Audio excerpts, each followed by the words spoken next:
notorious for this. Hey, everybody. Welcome. Have you ever wondered how to make private practice a whole lot easier and a lot more fun? You may think it is about more marketing, more clients calling you. You may think that you need to do a lot more really hard things to make private practice work for you. But today we're going to be talking about how simply connecting and building community can be so impactful to not just the bottom line of your business, but also to your quality of life. We have the amazing Jennie here, one of our Zinni Me amazing teams that is a huge part of bringing therapists together in community. And she also gets to see, we both get to see every day how impactful it is to bring people together and how it makes private practice just work so much better. You want to introduce yourself, Jennie? Yeah, hi, I'm Jennie Hayes. I've been with Zinni Me for a little over a year. As I always confess on any call, if you've ever been on an interview with me, I love this program. So I really do. I think I just don't think there's a better place you can be. And community is a huge part of it. I have noticed on a lot of those calls that a lot of what therapists are missing is community. And it's not just pandemic related, it's just the structure of the business. Yeah, and I think this is the pieces that most of us got into therapy because we were relational people, even if we're introverted. Like, even if we're not like, hey, I want to be around other people, but we're relational. We want to connect in with another person in a deep way. And then we went to grad school, which was this like total group environment most of the time. And then we kind of found our people and our little people that we could trust.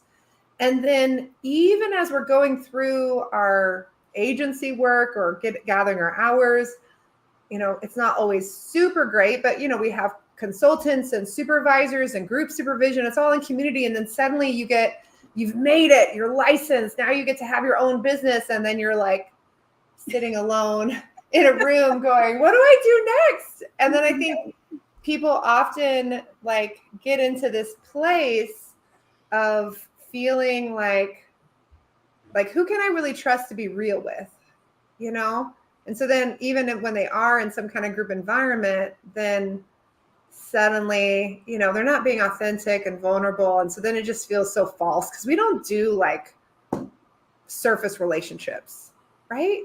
As therapists.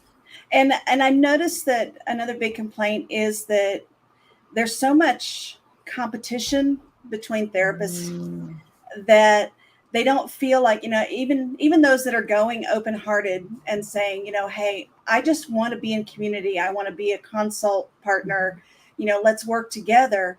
They get shut down. And that's one of the things that they find when they come over into business school. That's like, it's just such a supportive environment. Everybody loves on everybody. And it's so important to who you are and to what you can give, because you can't fill others from an empty cup. You've got to have that given back to you at some point. I think that's the piece, is that we so often, it's sort of like we have permission to complain. I'm going to say this, and I don't know if you'll agree with this, but like there's sort of this idea that like as a therapist, you might say, oh, let me go and pick this other private practice owner's brain, right? The first time that private practice owner who's successful gets their brain picked, they're like, oh, that felt really nice. The 10th or the 20th time, they're like, shut it down. Like, I can't do this. Like, I don't know. But also if you're like, oh my gosh, I have a packed schedule and a waiting list, or wow, I just had my first like $10,000 month. And I just realized like, I can really do this. Like, oh, wow, I just like paid off my student loans finally, or I'm not an income repayment anymore. That there's like this, like, then people are feeling like they can't, like, I can't talk to you when things are going bad. And then I can't share with you when things are going good.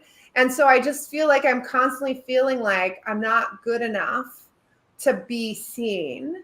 And then how does that show up? I think like for most therapists, like doing even like marketing their private practice and they're writing up their website or their marketing materials, it's not that they're scared about what clients are going to think. They're scared of what their colleagues are going to think. Right. Like that's the biggest piece. Yeah, I do see that quite a bit.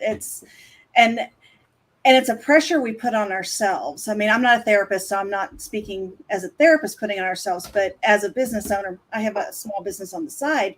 I know that I worry more about what colleagues are going to think. What is my family going to think? And that seems crazy. It's like nobody else in my family has their own business other than my husband. Why do I care what they think? Yeah. But we have these little things in our brain going, well, you know, so-and-so is going to think this, or they're going to think I'm bragging on myself, or they're going to, you know, and then you get that little question in your ears like, okay, I thought I was really good at this. Am I?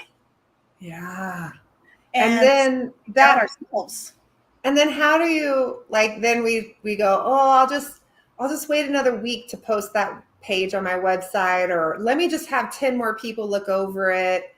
Mm-hmm. And so having a community where it's other peers that are loving and supporting, who are going through the same process, to give you like lovely feedback, but also to be like, yes, that's actually like really amazing. Like go post it, go publish it now, can help create this like kind of like solid base. You know, we talk about in therapy so often about this like attachment and attachment wounds, and this idea of like little kids where like they go and they look at their mom, you know, like, oh, let me go a little farther. And then I look back to make sure my parent, the secure attachment is there.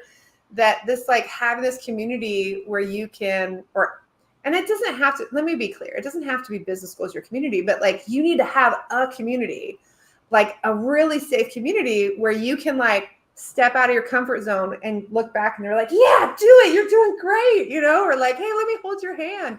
Like you need that place to be like, am I good? Like, yeah, you're great. Okay, awesome. Let me go a little further. Like we all need that in every point of our life. And, you know, building a business is a really deep personal development process. It's going to bring all your stuff to the surface.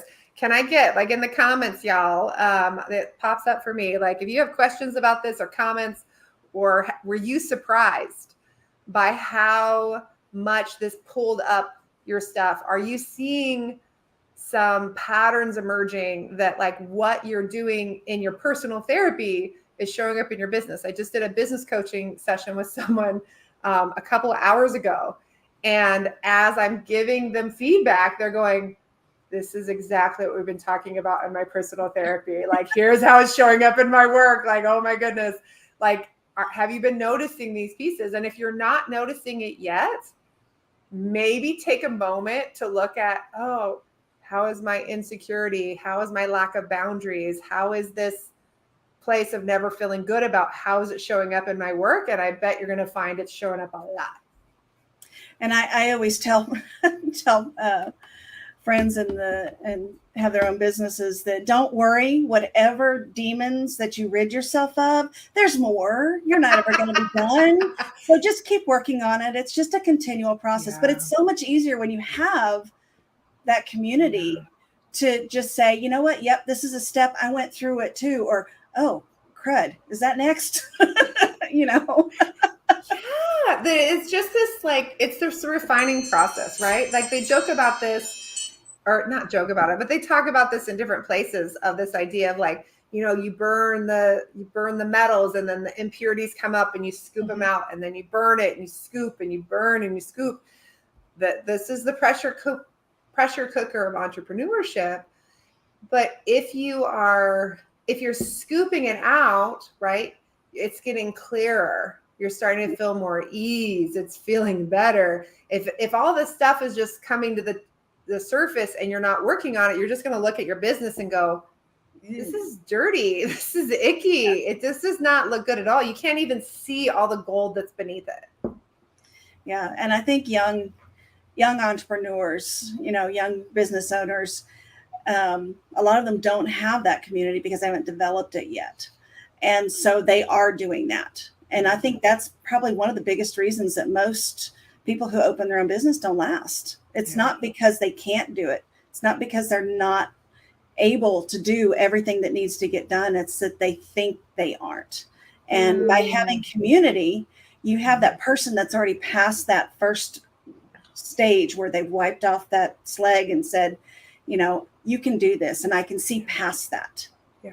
I know what the potential is. It was really funny, actually. I had, again, somebody scheduled for coaching with me last week, and I was looking at the back end of their website, and I realized, like, oh, they're like right there. They had just gotten to the first page of Google, and they're scheduling this session because they're like, oh my gosh, I don't know what's happening with my website. It's not bringing me the clients that I need.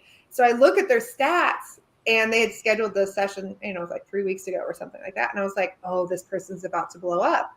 And so we get on the call, and I immediately say, hey, I always think it's really funny when somebody schedules, right, like thinking that like they're falling apart and that they haven't been doing anything well. And I go and look and go, oh my gosh, this is like, you're already there. You just didn't know it. You were just getting scared. And I think having someone to be able to look at that and see that and to say, hey, you've already done it. You're right there.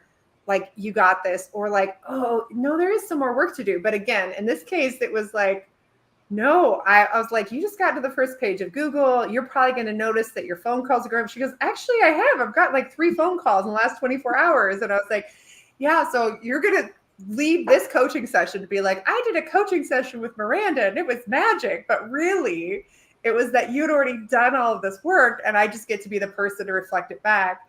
And then she sent me a message a couple of days later and said, you were totally right.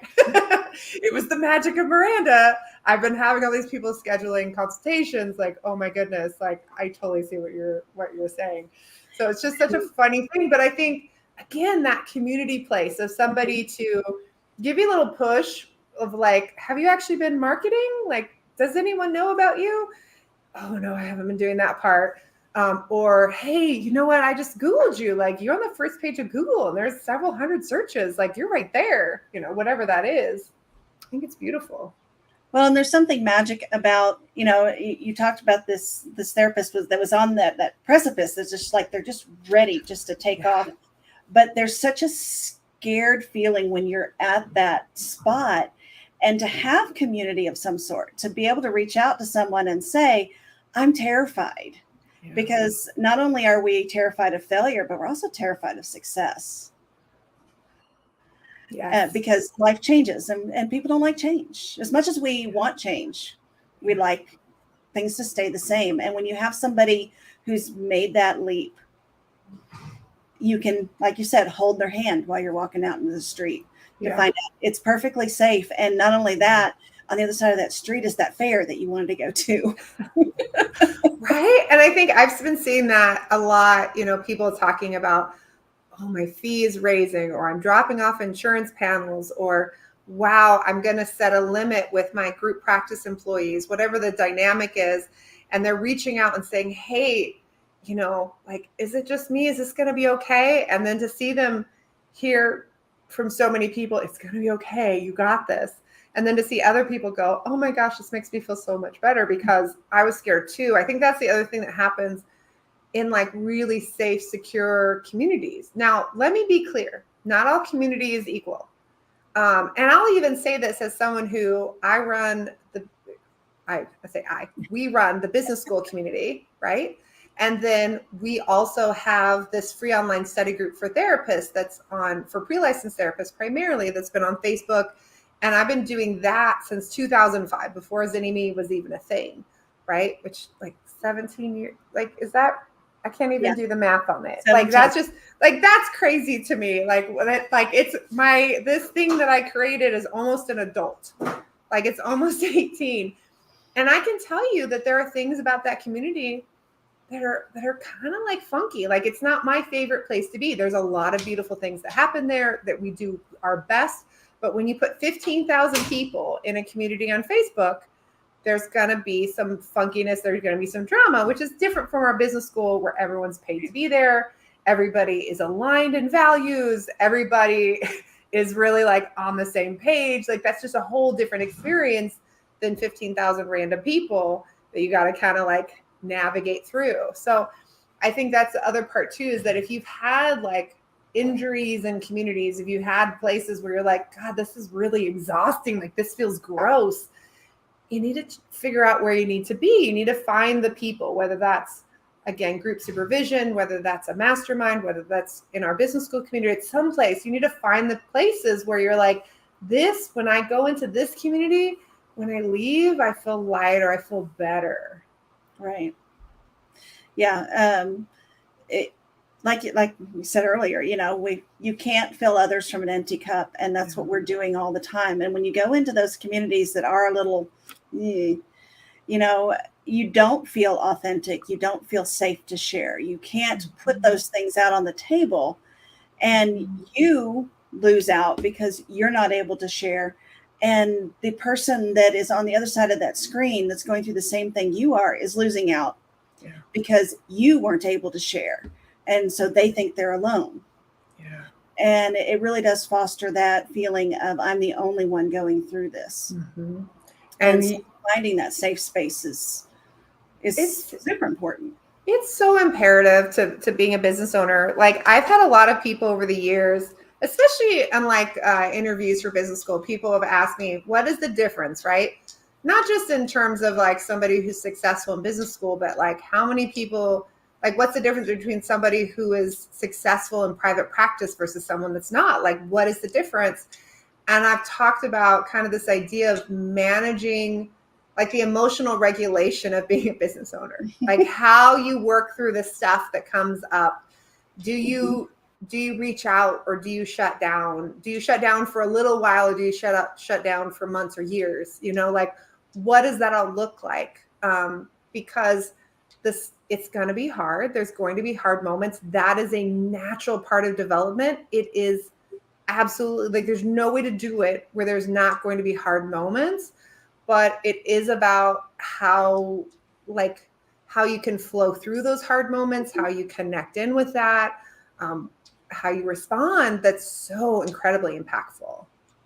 Yeah. And I always give the advice when I'm helping someone sign up after an interview that, well, first I always tell them do the orientation, and I always repeat that like yeah. But I also go in and say you have to ask questions. Yeah. If you don't put yourself out there and ask the question, nobody can ever help you. And that is what community is for, is that support that, yes, you probably need a strategic answer for something. But a lot of times we think what we need is that strategy, when really what we needed was that person to come up alongside us and say, yep, I've been there.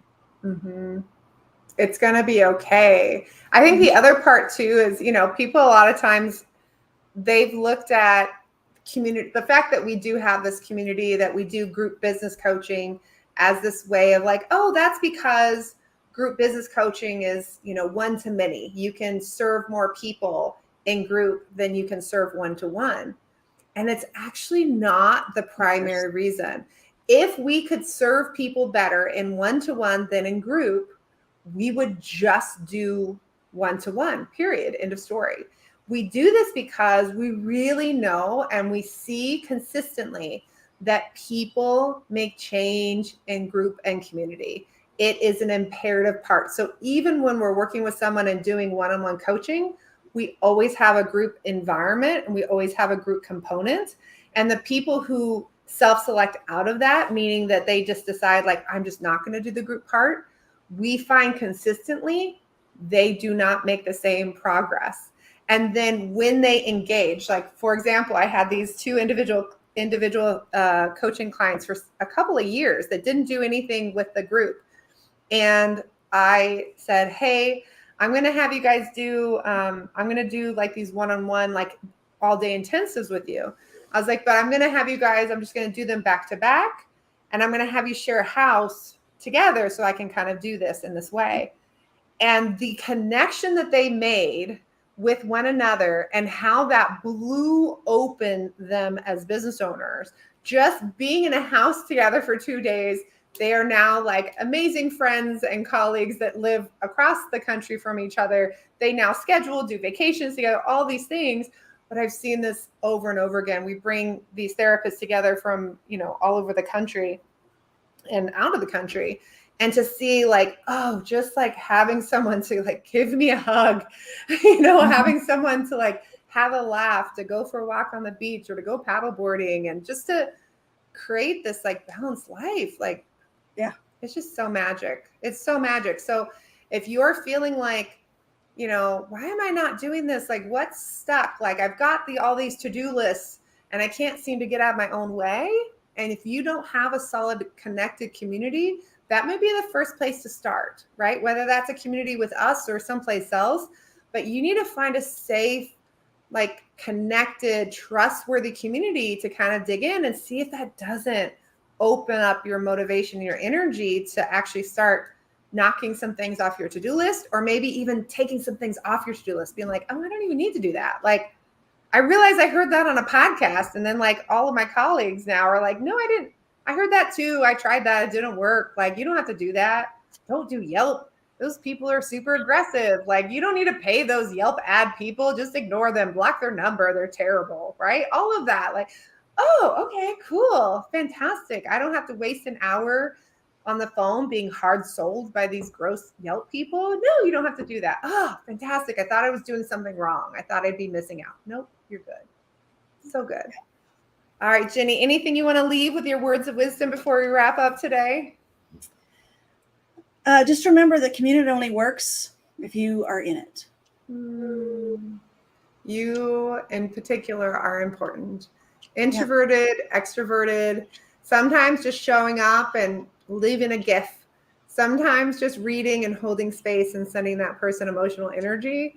I've definitely seen lots of introverts come through inside of community who have said like, no, they post, you know, twice a year, but they're like, I just get so much out of what other people are posting and it's just so helpful. And I know that when I get stuck that I can ask a question when I'm ready. Like, you get to do things at your pace. So until next time, y'all, if you are looking for some support right now, we have a 60 or 90-day business plan training coming up where we're going to give you a template for your unique practice, whether you're starting from scratch, whether you're struggling to get full, whether you are already successful, or whether you're a group practice owner. You'll be able to take your analysis and assessment, and we're going to bring you into a customized training for your stage of practice, all for free. So go to zinnieme.com, check that out, click on the free trainings, or there's a little banner at the top, and come and join us.